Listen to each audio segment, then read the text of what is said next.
Hello बच्चों, TSP Jodhpur के YouTube channel में आपका स्वागत है। चलिए आज हम पढ़ने वाले हैं कार्बन एंड इट्स कंपाउंड का part 5th and last part. ठीक है, उसके अंदर अपने पास टॉपिक है पॉलीमर, बहुलक। ठीक है, तो अपन अपने आज पढ़ने जा रहे हैं बहुलक। देखिए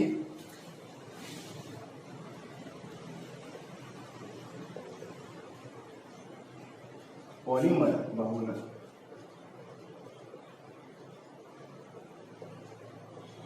देखिए नाम से पता चलता है कि पॉली यानी क्या होता है, बहुत सा। पॉली यानी क्या होता है, ये जो पॉली लिखा आपने, इसका पॉली का मतलब होता है बहुत या अनेक, और मर का मतलब होता है इकाई। मर का मतलब क्या होता है, इकाई।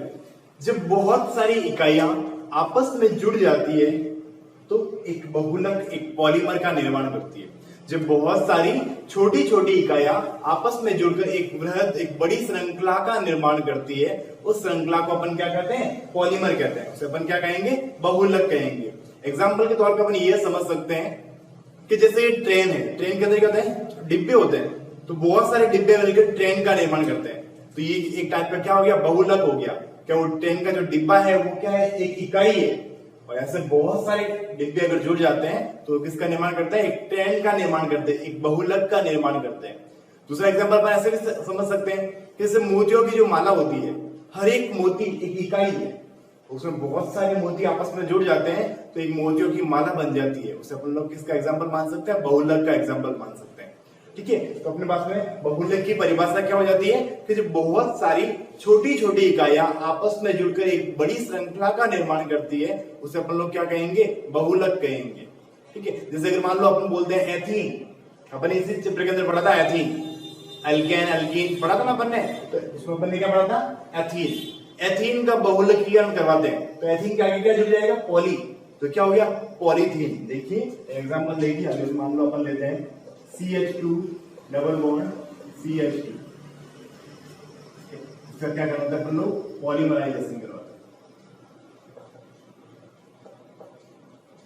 ठीक है, इसका अपन पॉलीमराइजेशन करवाते हैं। क्या नाम है इसका, एथीन। एथीन बहुत सारी श्रृंखलाएं जुड़ेगी इसके साथ में। एथीन तो क्या है, एक इकाई है, एक यूनिट है। ठीक है, तो ऐसी बहुत सारी यूनिट्स आपस में जुड़ जाती है तो ये क्या करती है, जब जुड़ने के लिए ये बॉन्ड क्या करती है, बॉन्ड ब्रेक करती है। जुड़ने के लिए क्या करती है, बॉन्ड ब्रेक करती है। और ऐसी बहुत सारी इकाइयां आपस में आके इसके साथ में जुड़ जाती है। जैसे यहाँ भी बहुत सारी इकाइयां जुड़ी हुई, यहाँ भी बहुत सारी इकाइयां जुड़ी हुई, तो हम क्या करते हैं, इसको N लिख देते हैं। तो जब एथीन के साथ में पॉली, बहुत सारी इकाइयां जुड़ जाती है तो इसका नाम क्या बन जाएगा, पॉलीथीन। क्या नाम बन गया इसका, पॉलीथीन। जो जिसको अपन लोग यूज करते हैं, जो पॉलीथीन अपन लोग यूज करते हैं वो बन गया अपने पास में पॉलीथीन। ठीक है, तो अपने को बहुलक पढ़ना है। बहुलक क्या, जो मेनली बहुलक जो होते हैं वो दो टाइप के होते हैं। मेनली बहुलक कितने टाइप के होते हैं, दो टाइप के। एक तो होते हैं नेचुरल बहुलक, नेचुरल पॉलीमर, और दूसरा होता है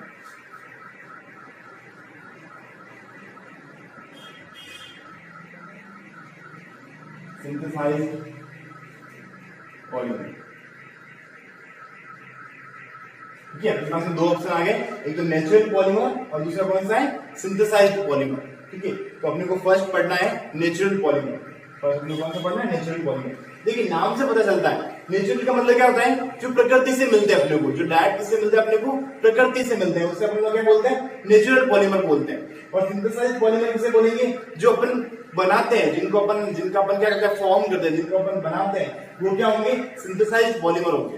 ठीक है, तो अपने पास क्लियर हो गया, नेचुरल मतलब जो प्रकृति से मिलता है वो नेचुरल पॉलीमर। जैसे जो पेड़ पौधों से जो रबड़ वगैरह अपने को मिलता है, लैटेक्स सेलुलोज जो मिलता है, वो क्या होता है, नेचुरल पॉलीमर के एग्जांपल। सिंथेसाइज्ड नायलॉन है, प्लास्टिक है, कृत्रिम रेसे वगैरह है, ये सारे किसके हैं, सिंथेसाइज्ड पॉलीमर है। ठीक है, तो अपने को इनके बारे में पढ़ना है। देखिए अपन फर्स्ट पढ़ते हैं नेचुरल पॉलीमर।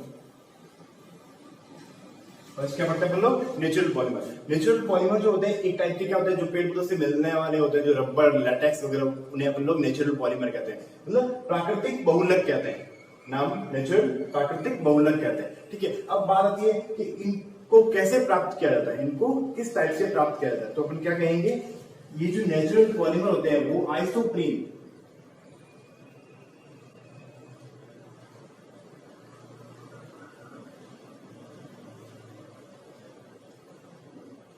आइसोप्रीन के बहुलक होते हैं।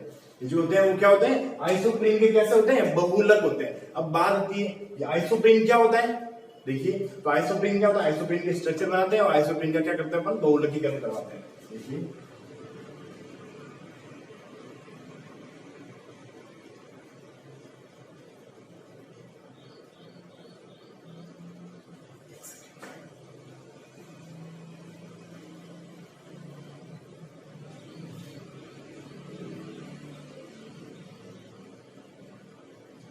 ये मैंने बना दिया आइसोप्रीन। देखिए आपके पास में आइसोप्रीन। अब इसका क्या करवाना अपने को, बहुलकीकरण करवाना है। क्या करवा दिया अपन ने, इसका बहुलकीकरण करवा दिया। तो बहुलकीकरण करवाने से क्या बन जाएगा, पॉली आइसोप्रीन। क्या बन जाएगा, आइसोप्रीन का बहुलक पॉली आइसोप्रीन। देखिए इस टाइप से बनता है ये। यहाँ पर देखिए, यहाँ पर डबल बॉन्ड था, तो डबल बॉन्ड क्या होता है, आगे चला जाता है, इस वजह से चला जाता है, वो भी आपको बताएंगे।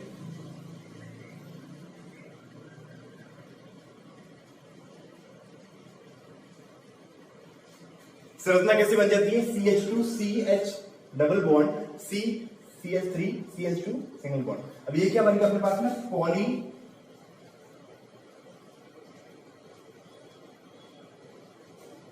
आइसोप्रीन। क्या बन गया अपने पास में, पॉली आइसोप्रीन। ठीक है, तो जो नेचुरल पॉलीमर जो होते हैं वो आइसोप्रीन के क्या होते हैं, बहुलक होते हैं। इसका अपन आंसर लिख सकते हैं, या तो पॉलीमराइजेशन लिखो या बहुलकीकरण।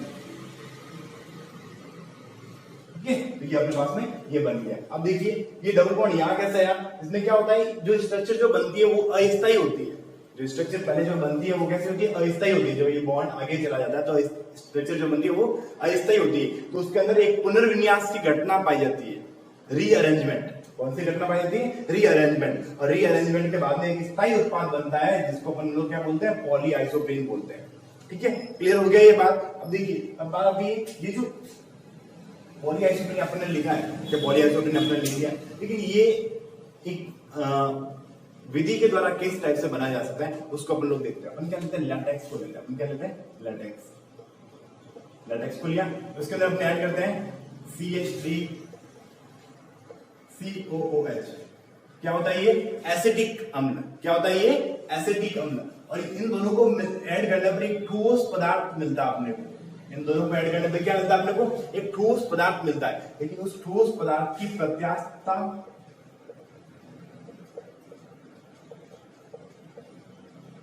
एंड तनन सामर्थ्य कम होता है। ठोस पदार्थ की प्रत्यास्थता एंड तनन सामर्थ्य क्या होते हैं, कम होते हैं। ये दोनों इसके क्या होते हैं, कम होते हैं। तो अपन लोग उसको क्या करते हैं, उसकी प्रत्यास्थता, क्योंकि कम प्रत्यास्थता और कम तनन सामर्थ्य वाला रहेगा तो उससे जो दूसरे मटेरियल बनाने हैं वो नहीं बन पाएंगे उसके से। तो उसके लिए उसकी प्रत्यास्थता और उसके तनन सामर्थ्य को बढ़ाने के लिए अपन क्या करते हैं, उसके अंदर सल्फर ऐड कर देते हैं। तो क्या करते हैं, सल्फर ऐड करते हैं। ठीक है, हाँ इलास्टिसिटी है ना, प्रत्यास्थता क्या होती है, इलास्टिसिटी। सल्फर ऐड करके इसको क्या करते हैं अपन लोग, गर्म करते हैं। तो इससे जो रबड़ मिलता है अपने को वो क्या होता है, अधिक तनन सामर्थ्य और अप्रत्यास्थ होता है।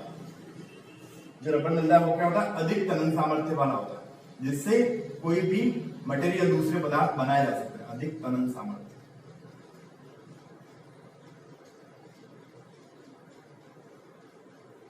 ठीक है, तो अपने पास में ये कौन सा वाला टॉपिक क्लियर किया अपन ने, ये नेचुरल पॉलीमर।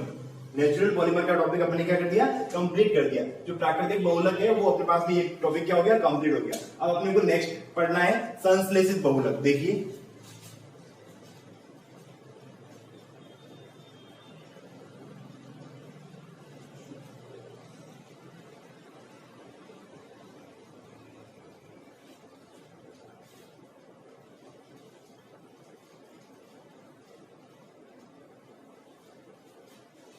नेक्स्ट कौन सा टॉपिक अपने पास है, सिंथेसाइज्ड पॉलीमर। सेकंड अपने पास में संश्लेषित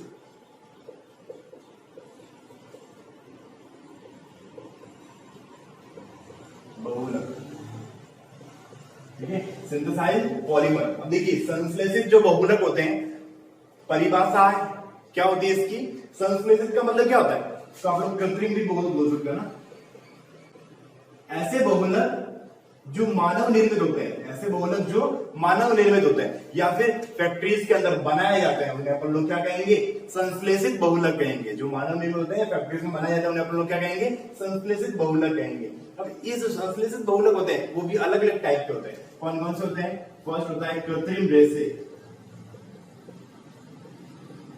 कृत्रिम रेशे। नेक्स्ट वाला अपने पास में प्लास्टिक, एंड थर्ड आता है अपने पास में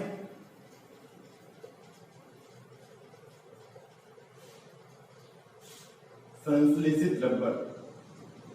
और कौन सा था? संश्लेषित रबर। ठीक है, तो अपने पास में ये संश्लेषित बहुलक के 3 टाइप है, कृत्रिम रेशे, प्लास्टिक एंड संश्लेषित रबर। तो उसमें अपन फर्स्ट पढ़ने जा रहे हैं कृत्रिम रेशे। ठीक है, तो देखिए कृत्रिम रेशे में फर्स्ट पार्ट है इसका नायलॉन। नायलॉन 66। ठीक है, फर्स्ट पार्ट में पास में क्या मिलेगा अपने को? नायलॉन 66। देखिए नायलॉन बनता कैसे है? 2 यौगिकों के बहुलकीकरण, 2 यौगिकों के जुड़ने से बनता है। कौन कौन से यौगिक होते हैं? एडिपिक अम्ल एंड हेक्सामेथिलीन डायअमीन। एडिपिक अम्ल और हेक्सामेथिलीन डायअमीन। अब देखिए एडिपिक अम्ल क्या होता है?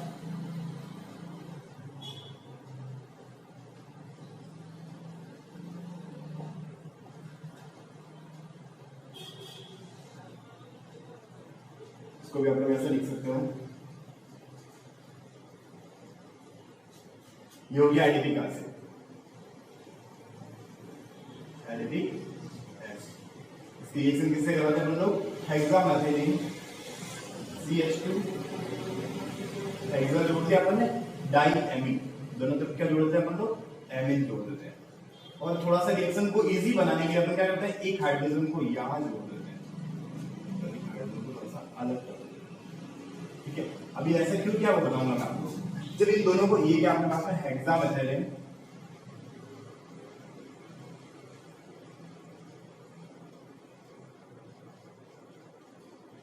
डाइएमीन। ठीक है, अब देखिए अब इसमें से क्या करना है, ये दोनों को अपने पास पास में लिख दिया है, तो इसमें से अपने को वाटर मॉलिक्यूल्स को बाहर निकाल देना है। क्या करना है? इसमें से वाटर मॉलिक्यूल को बाहर निकाल देना है। वाटर मॉलिक्यूल कहां है? देखिए ये रहा वाटर मॉलिक्यूल H2O, यहां से भी OH ये सेपरेट हो गया और H अगली श्रृंखला है, क्योंकि ऐसी ऐसी बहुत सारी श्रृंखलाएं आपस में क्या रहेगी?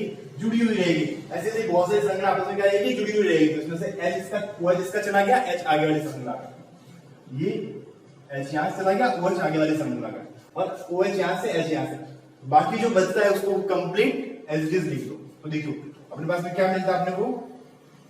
वहां से क्या मिला है? C double bond O, C double bond O, CH2 whole 4, C double bond O, फिर ये चला गया बाहर NH, CH2 होल 6, यहां से वापस NH। ठीक है, तो ये जो मिला अपने को ये क्या है? N यौगिक है। क्या है? N यौगिक है। मतलब ये जो अपने को मिला है ये नायलॉन 66 है, नायलॉन 66 है। तो अपन क्या कहेंगे? एडिपिक अम्ल, एडिपिक एसिड और हेक्सामेथिलीन डाइएमीन के पॉलीमराइजेशन से क्या किया अपन ने? पॉलीमराइजेशन किया। ठीक है, तो इनका दोनों का पॉलीमराइजेशन करते हैं तो अपने को नायलॉन 66 प्राप्त होता है। क्लियर हो गया ये बात? अब देखिए, अब एक बात आप लोगों को थोड़ी और ध्यान रखनी है कि नायलॉन 66 जो होता है इसका उपयोग कहां करते हैं? इसका उपयोग कहां करते हैं? तो देखिए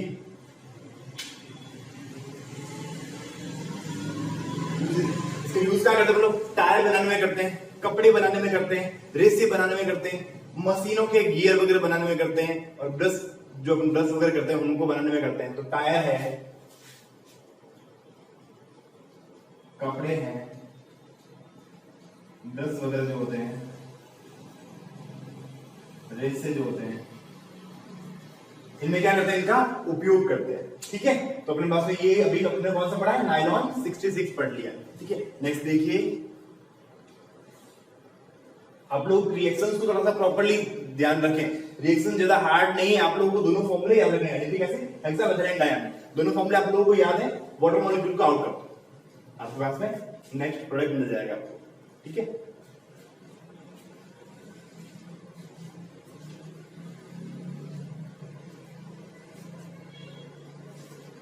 नेक्स्ट देखिए, नेक्स्ट अपन पढ़ने वाले हैं टेरिलिन। कृत्रिम रेसे का फर्स्ट पार्ट नायलॉन पढ़ा है, सेकंड पार्ट अपने पास में टेरिलिन। इसको इसका दूसरा नाम है डेक्रोन। दूसरा नाम क्या है इसका? डेक्रोन। अब देखिए ये भी दो यौगिकों से मिलकर बनता है, दो यौगिकों के संघनन से ये भी बनता है। तो कौन कौन से यौगिक होते हैं वो देखिए। फर्स्ट होता है टेरेप्थेलिक एसिड। फर्स्ट क्या है? टेरेप्थेलिक एसिड। बना लेते हैं।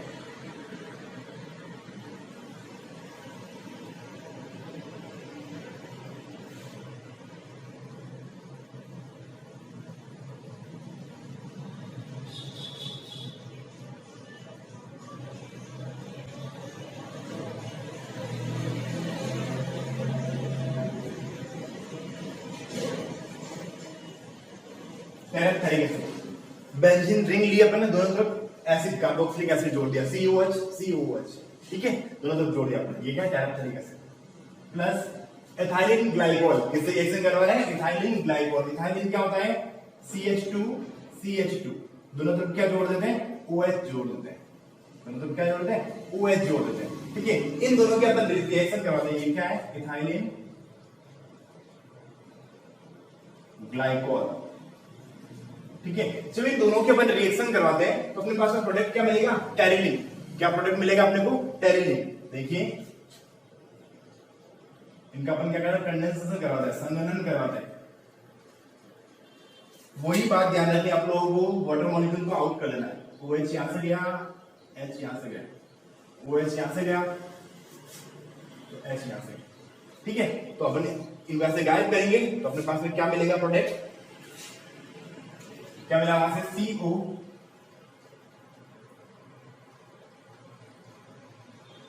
बेंजीन रिंग बना देना यहां पर, फिर CO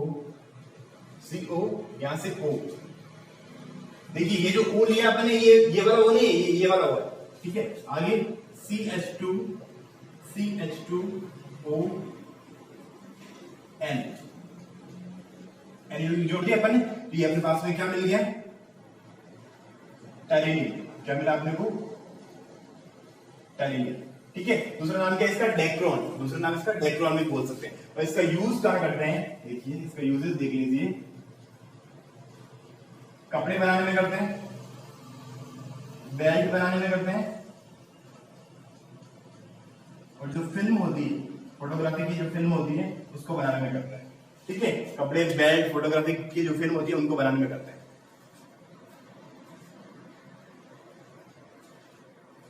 ठीक है। क्लियर हो गया इनके यूजेस। तो अपने दो पढ़ लिए, नायलॉन पढ़ लिया और टेरिलिन पढ़ लिया। नेक्स्ट देखिए,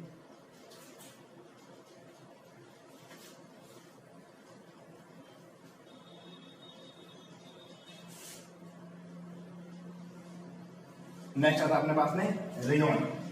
थर्ड क्या है इसका? रेयॉन। देखिए रेयॉन का यूज कैसे करते हैं? अपन क्या करते हैं? सेलुलोज को लेते हैं। किसको लेते हैं अपन लोग? सेलुलोज को लेते हैं। उसके अंदर NaOH डाल देते हैं। NaOH डाल के सोडियम हाइड्रोक्साइड डाल के उसको क्या करते हैं? साफ करते हैं। उसको क्या करते हैं? साफ करते हैं। फिर उसके बाद में उस साफ किए हुए सेलुलोज के अंदर अपन डालते हैं कार्बन डाइसल्फाइड। क्या डालते हैं उसके अंदर? Carbon disulphide. और कार्बन डाइसल्फाइड डाल के उसके छोटे से महीन छिद्र में से निकालते हैं।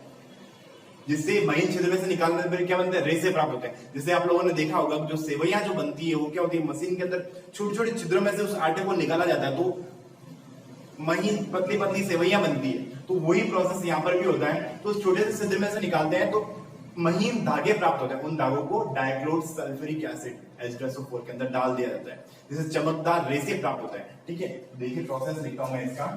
क्या करते हैं अपन लोग? किसको लेते हैं? सेलुलोज को लेकर अपन क्या करते हैं? NaOH सोडियम हाइड्रोक्साइड के अंदर इसको क्या करते हैं? साफ करते हैं, ठीक है। तो साफ की हुई सेलुलोज को कार्बन डाइसल्फाइड के साथ में ऐड कर देते हैं।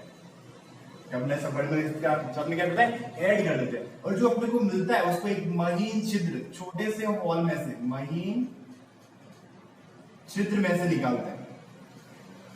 महीन छिद्र में से निकालते हैं। महीन छिद्र में से निकाल कर उसको किसमें डाल देते हैं? डाइक्लोर H2SO4 सल्फ्यूरिक एसिड में डाल देते हैं, जिससे रेसे प्राप्त होते हैं। और वो रेसे कैसे होते हैं? चमकदार होते हैं। इसलिए अपन बोलते हैं रेयन के कपड़े कैसे होते हैं, चमकदार रेशों के बने होते हैं, चमकदार होते हैं, ठीक है। और यूज अपने को पता है इसका यूज कहां करते हैं अपन लोग, कहां करते हैं इनका यूज, धागे बनाने में कर सकते हैं, रस्सियां बनाने में कर सकते हैं, कपड़े बनाने में कर सकते हैं, दरिया बनाने में कर सकते हैं, धागे,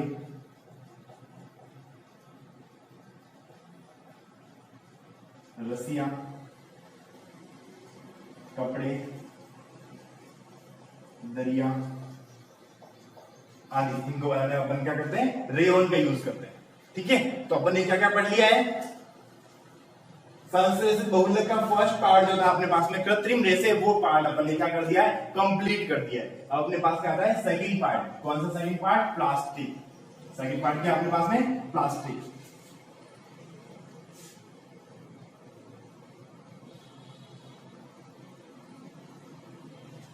बस अपने पास में पॉलीथीन, इसके बारे में आपको बता चुका हूं ऑलरेडी पहले। देखिए पॉलीथीन क्या होता है, जब एथीन को उच्च ताप तथा उच्च दाब पर संघनित किया जाता है, बहुलकीकृत किया जाता है, तो अपने पास में पॉलीथीन प्राप्त होता है। CH2 डबल बॉन्ड CH2, ये क्या लिया अपन ने, एथीन। तो इससे अपने को क्या मिलेगा, जब इसका बहुलकीकरण करवाएंगे अपन लोग, बहुलकीकरण, अपने पास में क्या मिल जाएगा, CH2 single bond CH2 single bond, ये N, ये क्या अपने पास में पॉलीथीन, ठीक है। अपने पास में क्या मिल गया, अपने पास में पॉलीथीन। और अपने को पता है पॉलीथीन का यूज कहां करते हैं, जो थैलियां वगैरह बनाने में इसका यूज कहां करते हैं अपन लोग, आगे लिखता हूं मैं यूज है ना, थैलियां, पाइप, ऐसी चीजें बनाने अपन क्या करते हैं, पॉलीथीन का यूज करते हैं, ठीक है। नेक्स्ट देखिए सेकंड आता है अपने पास में PVC, फुल फॉर्म क्या होती है, poly vinyl chloride, PVC, poly vinyl chloride, ठीक है। हो गया ये अपने पास में। अब देखिए PVC कैसे बनाया जाता है, देखिए ऊपर वाला एक याद रखना, प्लास्टिक बहुत इजी है, एक ऊपर वाला याद रखना है। अपने क्या लिखा, ये लिखा, इसी का लिखो विनाइल क्लोराइड। देखिए विनाइल क्लोराइड कैसा होता है, CH2 डबल बॉन्ड CHCl, एक हाइड्रोजन को हटा के मैंने क्या जोड़ दिया, क्लोरीन जोड़ दिया, तो ये मेरे पास में क्या है, विनाइल क्लोराइड। प्रोसेस बहुलकीकरण करवाएंगे, वो का वो मिल जाएगा अपने पास में CH2 single bond CHCl N, वही यौगिकता ऊपर वाला, लेकिन अपने यहां पे क्या जोड़ दिया, क्लोरीन जोड़ दिया, तो अपने पास में ये क्या मिल गया अपने को PVC, पॉली विनाइल क्लोराइड मिल गया। क्या मिल गया अपने को, पॉली विनाइल क्लोराइड मिल गया, ठीक है। और अपने को पता है कि PVC का यूज कहां करते हैं अपन लोग, कहां होता है PVC का यूज, आप लोगों ने देखा होगा PVC के पाइप आते हैं, है ना, थैले वगैरह बनाने में करते हैं, चप्पल वगैरह बनाने में इसका उपयोग करते हैं, पाइप, थैले, चप्पल, इनका उपयोग इसमें करते हैं। नेक्स्ट देखिए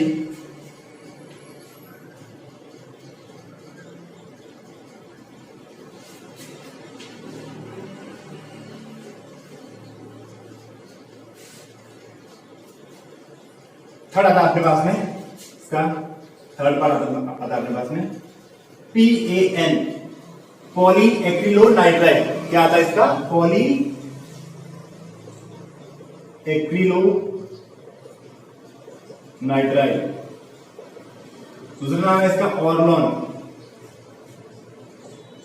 क्या नाम है, ऑर्नोन, ठीक है। अब ये भी कैसे बनता है, वही प्रोसेस अपने क्या लिखा, CH2 सिंगल बॉन्ड C, यहां पे क्या लगा दिया मैंने, CN लगा दिया, यहां पर क्या लिख दिया मैंने, CN लिख दिया, ठीक है। मेरे पास में क्या आ गया, CH2 डबल बॉन्ड CH, नीचे क्या लिख दिया मैंने, CN लिख दिया। ये क्या है, इसका नाम क्या है, एक्रिलोनाइट्राइड, एक्रिलोनाइट्राइड, या दूसरा नाम विनाइल क्लोराइड, विनाइल क्लोराइड। बहुलकीकरण करवा देंगे इसका, क्या बन जाएगा अपने पास में, CH2 single bond CN NUV, ये क्या है, पॉलीएक्रिलोनाइट्राइल। क्या बन गया अपने पास में, पॉलीएक्रिलोनाइट्राइल। क्लियर हो गया ये। और इसका उपयोग कहां करते हैं,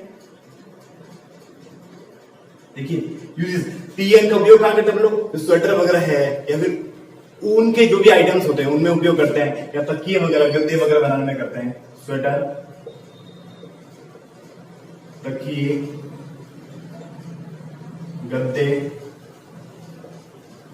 इनमें इसका क्या करते हैं, ऑर्लोन पॉलीएक्रिलोनाइट्राइल का उपयोग करते हैं। ठीक है, लास्ट देखिए, लास्ट क्या बचा अपने पास में, फोर्थ बचा है पॉली स्टाइरिन। स्टाइरिन के बहुलकीकरण से बनता है ये, और कैसे बनता है, देखिए वो का वो ऊपर वाला याद रखना आप लोगों को, CH2 डबल बॉन्ड CH, और यहाँ पर क्या जोड़ देना, बेंजीन रिंग जोड़ देनी। क्या जोड़ दिया मैंने, बेंजीन रिंग। ये क्या है मेरे पास में, स्टाइरिन। ठीक है, बहुलकीकरण करवा देता हूं तो मेरे पास में बन जाएगा CH2 single bond C, benzene ring जोड़ दिया मैंने यहां पर, और ये N हो गया। तो ये मेरे पास में क्या हो गया, पॉली स्टाइरिन। ठीक है, अब इनका यूज देखिए, ये अपने पास हो गया। सबका क्या करवा रहे हैं अपन लोग, बहुलकीकरण करवा रहे हैं। सबका क्या करवा रहे हैं, बहुलकीकरण करवा रहे हैं। अब यूज क्या करते हैं, जो भी चाय के कप होते हैं या फिर बॉटल्स के ढक्कन वगैरह होते हैं या कोई पैकिंग आइटम्स वगैरह होते हैं, ठीक है, उनमें इसका यूज करते हैं। चाय के कप, टी कप्स,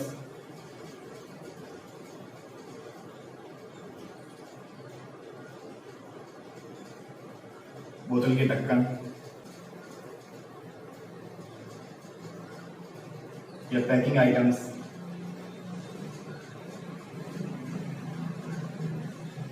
इनमें इसका उपयोग करते हैं। ठीक है, अब ये हो गया अपने पास में संश्लेषित रेशो का सेकंड पार्ट भी अपने पास में क्या हो गया, कंप्लीट हो गया है, प्लास्टिक वाला। अब लास्ट पार्ट एक बचा है अपने पास में, क्या है, संश्लेषित रबर।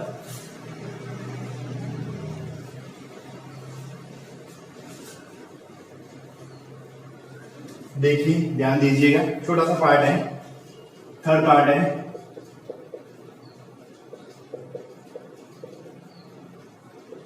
सिंथेसाइज रबर है ना, संश्लेषित रबर, सिंथेसाइज रबर। ठीक है, सिंथेसाइज रबर जो होता है वो दो टाइप का होता है।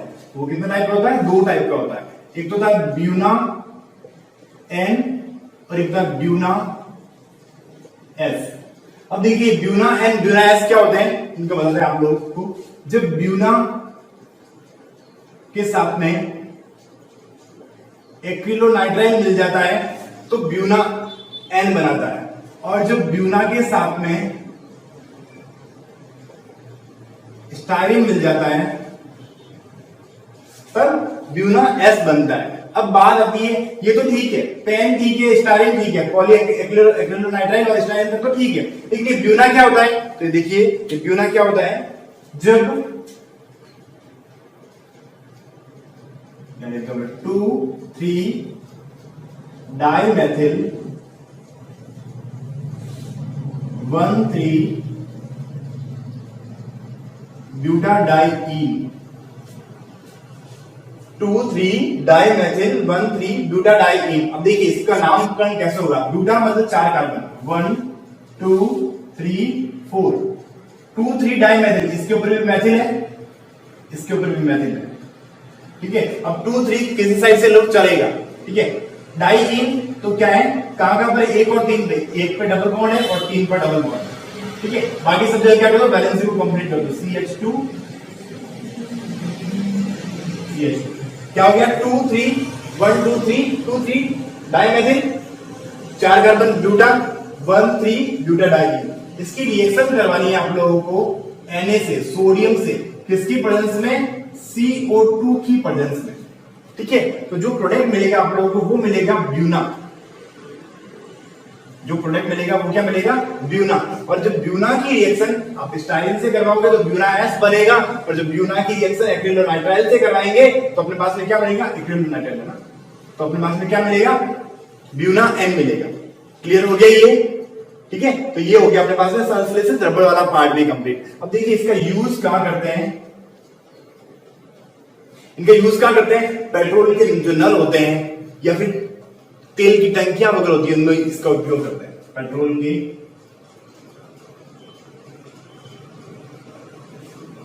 नल, तेल की टंकियां, ठीक है, इनमें इसका क्या करते हैं, उपयोग करते हैं। कहीं कभी टायर ट्यूब भी बनाए जाते हैं इससे, टायर ट्यूब, ठीक है। तो ये अपने पास में संश्लेषित रबड़ वाला पार्ट क्या हो गया है, कंप्लीट हो गया है, ठीक है। और इसी के साथ में अपने पास में ये जो 8 चैप्टर था अपने पास में कार्बोनेटेड कंपाउंड, वो टॉपिक भी क्या हो गया, आज कंप्लीट हो गया है। लगभग 5 पार्ट में एक टॉपिक आपका कंप्लीट हुआ है। तो आप लोग थोड़ा सा ढंग से हर एक पार्ट को वापस एक बार रिवाइज करते रहे। आप लोगों ने ये पार्ट देखा है तो पिछले 4 पार्ट को रिवाइज कर लें, ताकि आप लोगों का जो बेस है वो क्लियर होता रहे।